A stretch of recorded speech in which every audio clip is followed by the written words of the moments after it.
So, welcome back guys sa channel natin guys, no? So, panibagong araw na naman tayo, no? Panibagong video. Sinabi ko noon na unang video ko na bumili ako ng scope. So, ito na siya. So, ang pangalan to guys, no? Bosnil scope. So, ito ang pinakamura na scope sa Lazada ngayon. Sabi nila, may nagsabi na pangit. At may nagsabi rin na okay rin siya. So, masubukan natin ngayon guys kung okay ba siya. Pero sa ngayon, iatas natin sa ating barrel, sa ating laruan ang scope na ito. Buksan natin guys.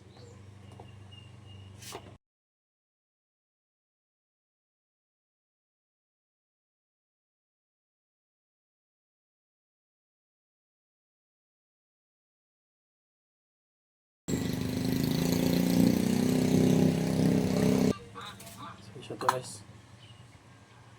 Yan o. Kumain na siya, kabir.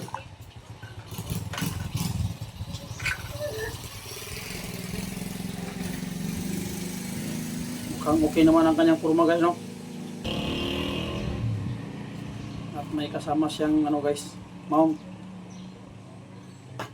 Para dito sa barrel natin, no? Para sa ating laruan. So yan. Aluminum.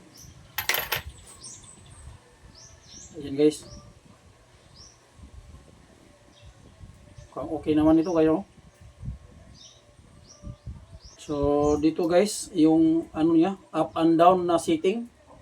At dito naman sa tagiliran yung left and right na setting. So yan, no? So baba dito sa ating. No? Dito mukha ano to, light. So dito nagsusum ni guys, no? Yan. So, ngayon ano natin, i-attach sa ating laruan. Yan. So mapansin nyo guys na may ano siya dito, no? Maliit na kanal. Ito dito natin ilagay yung mounting niya. Mount.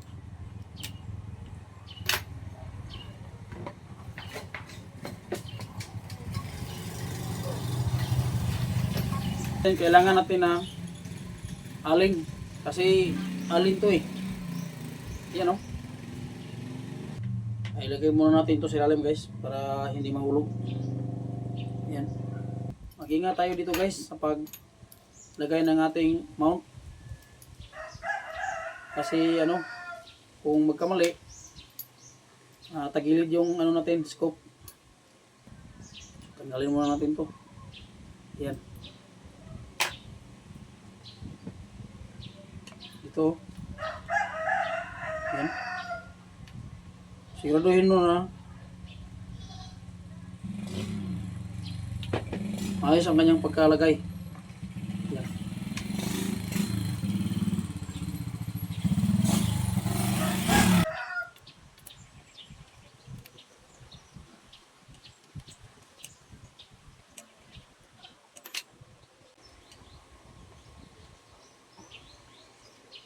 Ito siya guys, oh. Yan na. So may kanal dito, mapansin nyo may kanal. At dito rin sa kabila may kanal rin. So dapat dito nakalagay.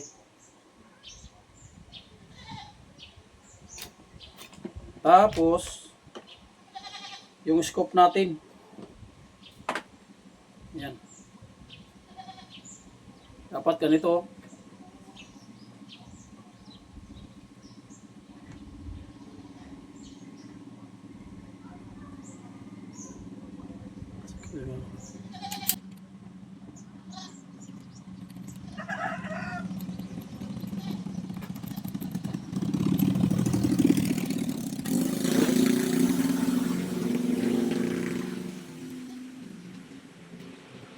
Huwag mo naman siya magpita guys. Para ma-adjust natin. Ano natin yung level niya.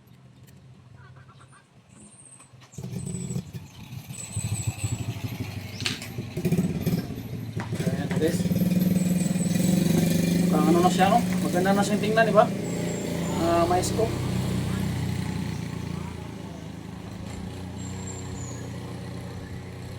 Tingnan natin guys kung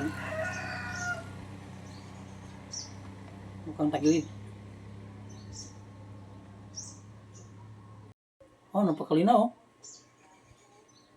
Ipakita ko yung mamaya guys, yung site na.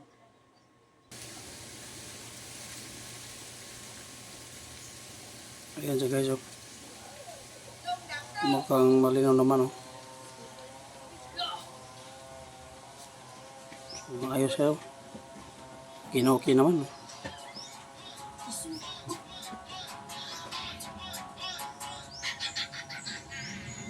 So, okay siya guys, malinaw. Okay.